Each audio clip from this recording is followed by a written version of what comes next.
With evidence that the gospel of love wasn't the thing dividing America, my journey brought me back to Portland, Oregon. In a recent Gallup poll on religious affiliation, 18% of Oregonians surveyed checked the none box, making Oregon the most unreligious state in America.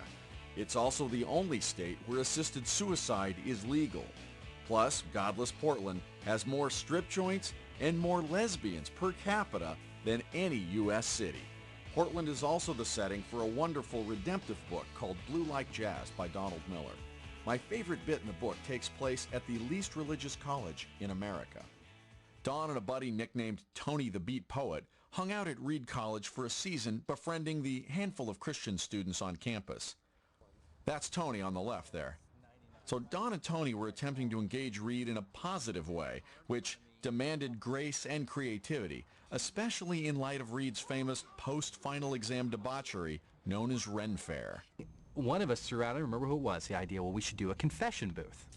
And then at one point in the conversation, I just made this comment. I said, no, we won't ask them to confess to us. We'll confess to them. And it kind of landed a bit like a stone in the middle of the room. And we kind of sat around and looked at each other, and it was just clearly something that felt like it was a God idea. Yeah, this whole confession thing worked pretty good for the Pope, but how's it going to play on the campus of Pagan State University? We spent a whole weekend, and it seems like that chair was never empty. As soon as somebody came up and got out, somebody would walk up and just wander inside and sit down. The conversation would start again. Hi, it's a confession booth. It's a place where confessions are heard. If it's okay, I'd like to begin. The experiment at Reed went one step beyond the Pope's apology. It became interactive. You know, students would just be like completely caught off guard, and the response would be something like, that's the most effing beautiful thing I've ever heard in my entire life.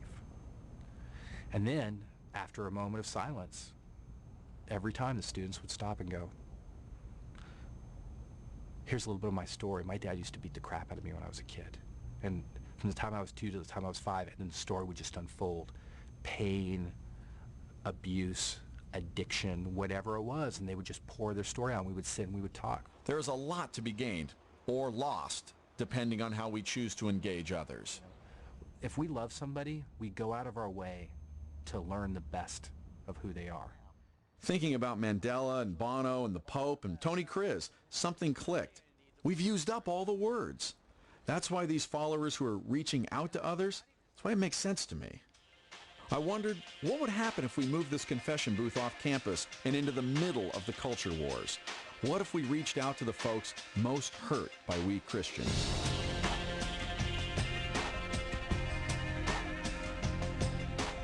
We rented a space at Portland's Waterfront Park to join in the festivities at Pride Northwest.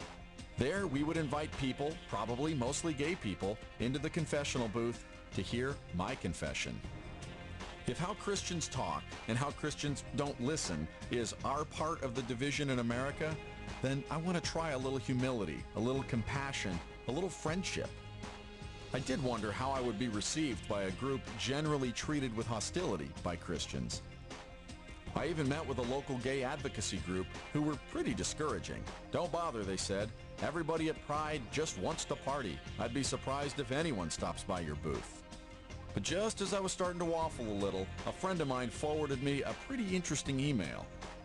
Turns out, God is going to destroy Portland with a tsunami during Gay Pride weekend as an act of vengeance against the wickedness of the homosexuals and those who tolerate them. At least according to some local pastor's prophetic dream. Well, now I had to go through with it. If I was going to be taken out in a flood, at least I'd be doing what I felt like God had called me to do. Bless me, Father, for I have sinned. It's been about a month since my last confession. These are my sins. And, yeah, I did that a couple times, and I could make fun of it today, but, I mean, it's like, even thinking back where they slide that thing and you're not supposed to really see them, and they know who the hell you are, Turns out small talk is pretty easy, but the apologizing would be hard. First off, I want to apologize and confess the sins on behalf of the church that I love and I'm a part of, for the judgment and the condemnation against gay people. I mean, Jesus teaches us to love one another. He teaches us to love our brothers as ourselves, and our church hasn't done that, and I haven't done that, and so I want to apologize to you for that. I want to apologize for the church ignoring the AIDS crisis when it emerged 30 years ago, and not only did we ignore it, we piled on and called it a gay plague, and we caused fear and anger and resentment and more hurt in a time when faith and love and compassion were what we're called for. And so I apologize that we failed our brothers and sisters in that regard. Absolved. No, I don't know what to say. It's different. I'm not used to hearing anyone who's a Christian ever say anything really nice. So your apology about the AIDS thing really kind of touches me. I wish that more people had that feeling early on, having lost so many friends. There are, as you mentioned, a lot of hard feelings out there from many in the gay community who said, all you wanted to do was condemn us. You said, that AIDS was the scourge that was going to wipe out us because we were the, we were folks who were evil, and we forgot to look at these people as children of God.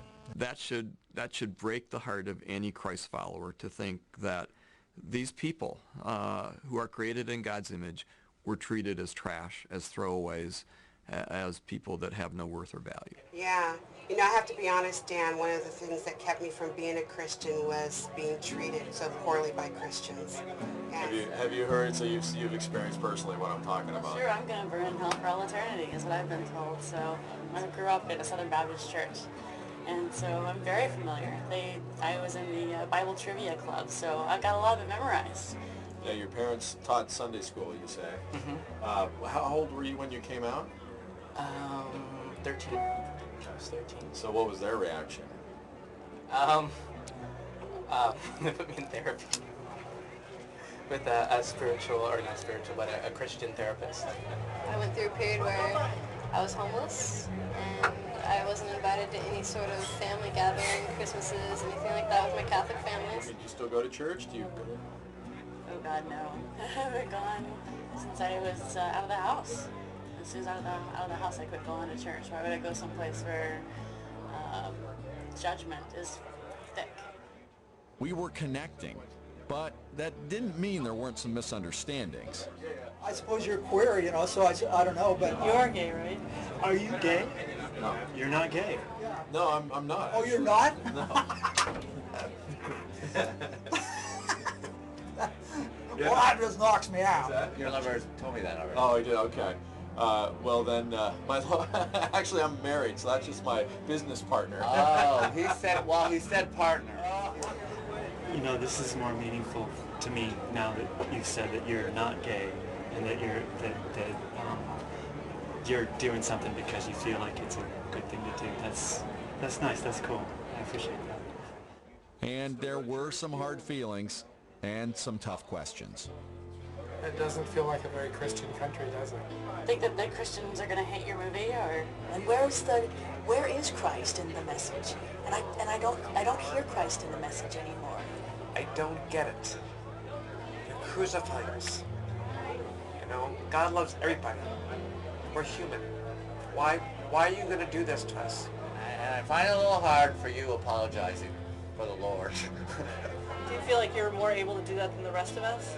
You're not wearing a collar, and we're at gay pride. What are the accomplishments of Christianity? But the fact that you're apologizing for the whole entity kind of freaked me out.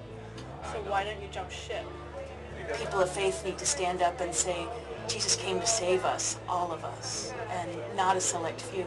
And the conservatives in this country, they don't get to set the agenda for God. No matter who